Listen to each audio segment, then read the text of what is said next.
এমন জিনিস যেটা আল্লাহ ছাড়া কেউ সৃষ্টি করতে পারবে না, 100% না। কেননা আল্লাহ তাআলার সৃষ্টি প্রতিটি মাখলুকেই কিছু না কিছু আজব কারিশমা রয়েছে। কিছু তো এমন আছে যাকে দেখার পরও আপনি দেখতে পাবেন না। যেমন আপনি এই গাছের পাতাটিকেই দেখুন, এটাকে দেখতে একদম সবুজ একটা পাতাই মনে হচ্ছে, কিন্তু এটা কোনো গাছের পাতা নয়, বরং এক ধরনের পতঙ্গ যেটাকে লিফ ইনসেক্ট বলা হয়।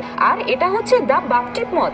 এটা এমন একটি পতঙ্গ যেটা দেখতে একদম লাকড়ির টুকরার মতো মনে হয়। এটা যদি গাছের উপরে বসে থাকে তাহলে আপনি বুঝতেই পারবেন না এটা কোনো লাকড়ি নাকি জানদার মাখলুক। এবার বলেন তো এই গাছের উপরে কে বসে রয়েছে?